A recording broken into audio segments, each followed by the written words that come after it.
Uma boa tarde a todos, graça e paz, sejam bem-vindos. Mais um vídeo, mais uma live, onde estou dando sequência ao Senhor. Tudo bem, irmã Josi? Ao Anderson Passos, graça e paz, meu querido.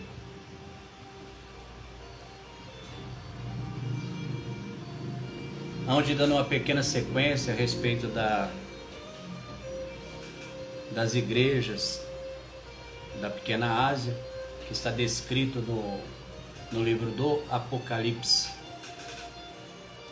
Deus que abençoe, seja bem-vindo.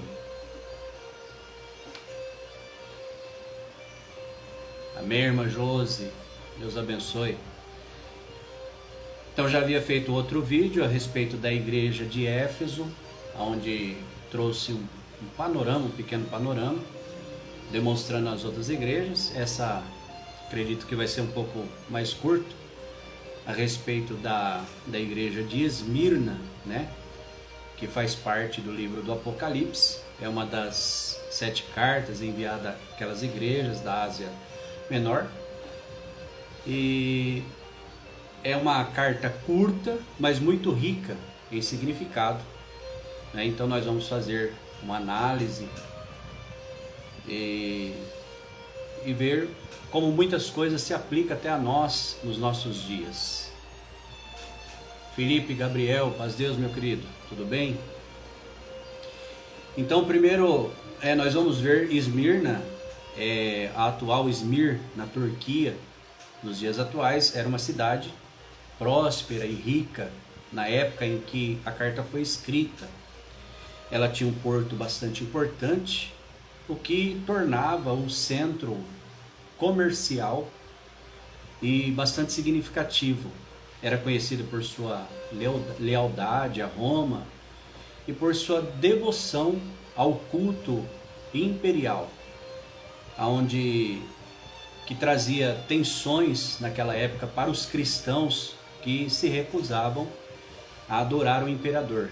É propriamente nesta época onde está o imperador Domiciano, que ele assume após Nero, né, que também foi um imperador cruel. E é um período bastante difícil para a igreja naquela época, onde o apóstolo João ele escreve estas cartas, onde a própria história vai relatar que foi um período que houve uma grande perseguição contra a igreja de Cristo na terra, onde mostra também que nesse período houve os 10 mais terríveis imperadores na época, que trouxeram grande prejuízo para a igreja naqueles dias. Irmão Josué Cardoso, do DEC, paz Deus, graça e paz, meu querido, seja bem-vindo. Então, ali também havia em Esmirna, né, tinha uma considerável comunidade judaica, que de acordo com o texto estava entre os que se opunham aos cristãos, aqueles que estavam se convertendo ao cristianismo. Então esses judeus, segundo a carta, ela nos mostra, fazia parte daquela menção que nós encontramos escrito, que faziam parte da sinagoga de Satanás, quer dizer, aqueles que se diziam judeus, mas mentiam, né? Por quê? Porque não guardavam os preceitos e havia se levantado em perseguição contra os cristãos naqueles dias. É um termo bastante duro e que se refere à oposição ativa contra os seguidores de Cristo. Então nós vamos ver que a cidade era um dos locais onde os cristãos enfrentavam duras perseguições severas por não participarem do culto ao imperador e por sua lealdade que havia se tornado exclusiva a Cristo, porque o próprio imperador Domiciano ele se considerava como o próprio Deus, né? Então ele exigia dos seus, vamos dizer assim, dos seus súditos daquela região onde ele imperava, um culto a ele. Então ele se considerava como Deus. E a igreja convertida a Cristo, aqueles que realmente haviam recebido o Evangelho de bom grado e entendido o senhorio de Cristo, de Jesus, então eles se opunham a este, vamos dizer assim, esse regime, a esta adoração ao imperador naqueles dias. Então nós vamos ver que então esta igreja de Esmirna, ela tem uma lealdade real a Cristo.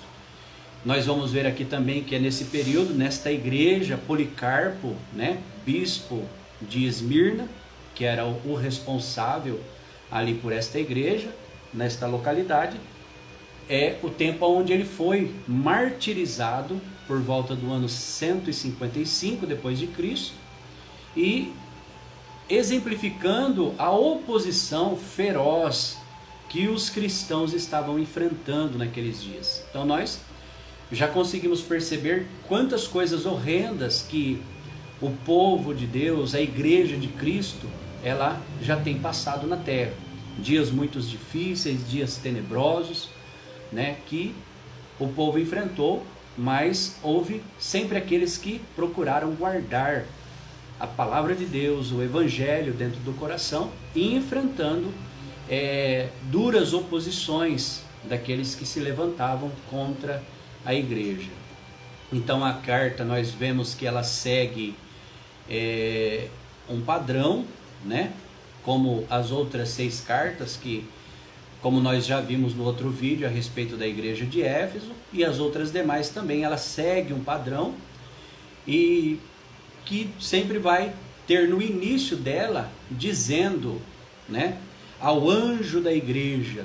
E como não é diferente das outras cartas, esta igreja, quando ela é revelada ao apóstolo João, e João escrevendo no cabeçalho, vamos dizer assim, que está escrita: e ao anjo da igreja em Esmirna escreve, isto diz, o primeiro, o último, e que esteve morto e tornou a viver. Então nós vemos que cada uma das igrejas recebe a sua carta, cada uma delas recebe com um título que Jesus está dando a cada uma delas, né?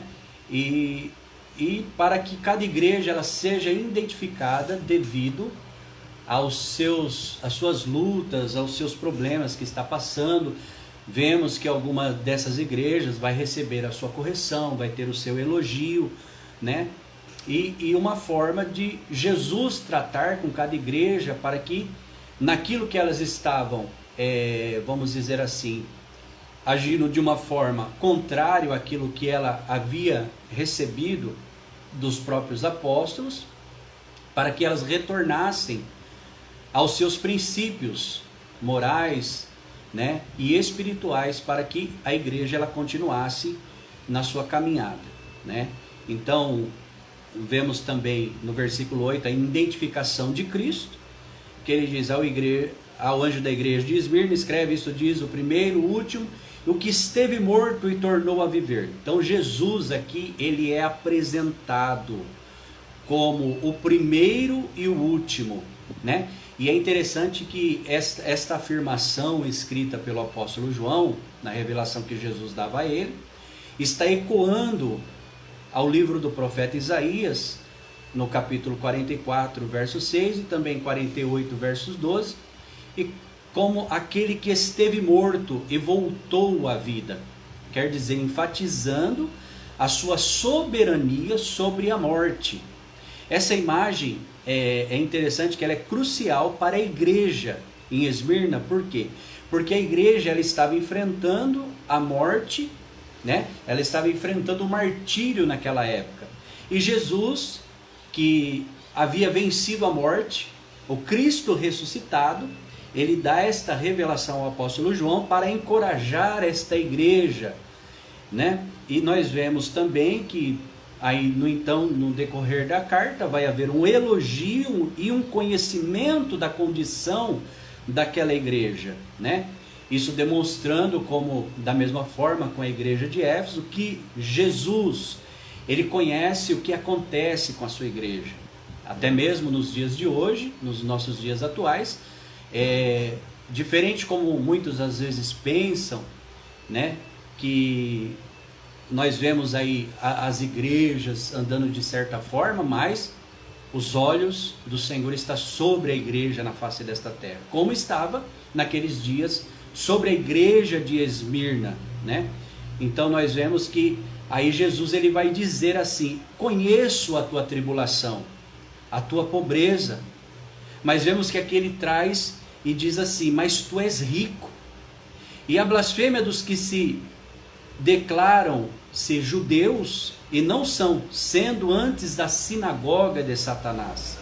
Então Jesus, o que ele faz? Ele elogia a igreja por estar suportando as adversidades, as tribulações, a pobreza. Por quê? Porque no quesito de pobreza, por razão, queridos irmãos e irmãs, que naquela época essa igreja, aonde ela estava vivendo nesta região, o que acontecia? Uma pessoa que ela se declarava cristã, ela, além dela sofrer perseguição, ela também, vamos dizer assim, ela era boicotada. Por exemplo, se um cristão ele tinha um comércio, naquele local, então ele era boicotado, e as pessoas ali não compravam dele, não negociavam com ele, não era oferecido empregos àqueles que eram cristãos. Então houve uma perseguição muito grande com os cristãos nessa igreja de Esmirna. Então por isso eles, de forma que com o passar do tempo, sofrendo esses agravos, eles estavam sob essa perseguição, né, daqueles que eram judeus, mas negavam Jesus como Messias. Então começaram a perseguir os cristãos dessa época. Então, a ponto de que eles não encontravam emprego, eles não conseguiam comercializar, eles não conseguiam comprar, não conseguiam vender, a ponto de que eles iam se empobrecendo, né? Então nós vemos que eles passaram uma situação bastante difícil naquela época, mas Jesus, ele enfatiza dizendo: olha, tu és pobre, como quem quer dizer, materialmente vocês estão passando dificuldade, mas lembra, você é rico. Rico no quê? Rico na espiritualidade, rico no temor, na reverência, porque eu sei o que vocês estão guardando, eu sei o que vocês estão enfrentando, né? Então nós vemos que Jesus elogia a igreja por suportar a tribulação e a pobreza e aquilo que eles estavam enfrentando. Embora ele os considere espiritualmente ricos, a menção daqui que nós vemos, que sinagoga de Satanás, sugere que os cristãos estavam enfrentando, então, esta forte oposição dos judeus que não aceitavam, como foi dito, Jesus como Messias. Então eles se levantavam contra esses cristãos que haviam se convertido ao cristianismo. Então, mas nós vemos também que depois Jesus, por esta mesma carta, ele traz um encorajamento para a perseverança, como vai estar escrito no versículo 10, e que diz: não temas as coisas que tens de sofrer, eis que o diabo está para lançar alguns de vós na prisão, para que sejais provados, e tereis uma tribulação de 10 dias, se fiel até a morte, e dar-te-ei a coroa da vida. Né? É interessante que quando Jesus, então, aqui, o que ele faz? Ele previne, né? Jesus, ele previne as futuras perseguições que aquela igreja de Esmirna ela haveria de sofrer. Então ele menciona que alguns daqueles irmãos que faziam parte daquela igreja de Esmirna, eles haveriam de ser presos e que enfrentariam tribulações por um espaço de 10 dias, o que pode significar um período de provação de curto e limitado. Então nós vemos aqui que existe uma profecia que foi dirigida a esta igreja, né, determinando um período de sofrimento, um período de tribulação, mas que ela iria começar, porém ela iria terminar, né? Então a exortação aqui que ele traz, ser fiel até a morte, isto reflete o que? Reflete ao chamado à perseverança até o martírio, né? Prometendo a coroa da vida como recompensa para os que forem fiéis, né? Então nós vemos que a promessa é ao vencedor. E por isso aí depois a carta ela vai terminar como todas as outras cartas, as outras 6 cartas, que sempre no final vai dizer assim: quem tem ouvidos ouça o que o Espírito diz às igrejas. O que vencer, de modo algum sofrerá o dano da segunda morte. Então a promessa final de Cristo, né, é que os que vencerem não sofrerão a segunda morte, que é interpretada como a condenação eterna. Que isso nós vamos ver, né, escrito lá nesse mesmo livro do Apocalipse, no capítulo 20, no versos 14 e 15. Isso especialmente relevante para uma igreja que enfrentava o martírio físico, com a garantia de que a morte física não é o fim para os que permanecem fiéis, né? Isso também, é claro que é uma demonstração para nós, nos dias atuais, ainda que sabemos que a igreja, né, isso trazendo no contexto de igreja de Cristo, né, não no sentido denominacional, não no sentido de placa, mas a igreja de Cristo até hoje na terra, ela é perseguida, cristãos morrem até nos dias de hoje, muitos cristãos.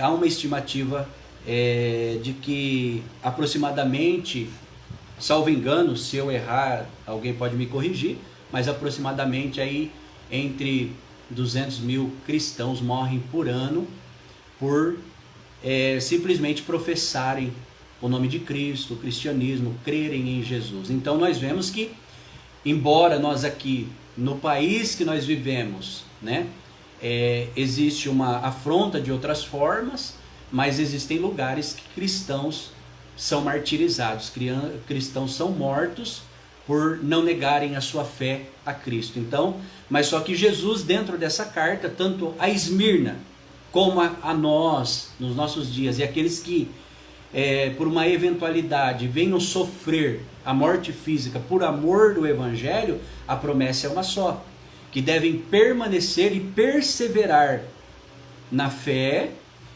guardando os princípios e os preceitos do Evangelho genuíno, né, para que todos aqueles que permanecerem nesta condição, sabendo que fisicamente iremos nós morrer, um dia deixaremos este tabernáculo, este corpo, mas que no fim receberemos esta vida já nos proposta por Jesus. Então, Jesus ele traz isso aqui. Então, mostra que também a igreja de Esmirna é uma igreja que vivia, como foi dito há pouco, em pobreza material, mas era uma igreja rica espiritualmente. Este contraste, ele ressalta, vamos dizer assim, a teologia cristã de que as riquezas terrenas não têm valor comparado à riqueza espiritual. O elogio da igreja indica que, apesar das dificuldades, eles estavam mantendo a sua fé. E é interessante, amados, que, diferente dos dias de hoje, nós vemos quantos irmãos e irmãs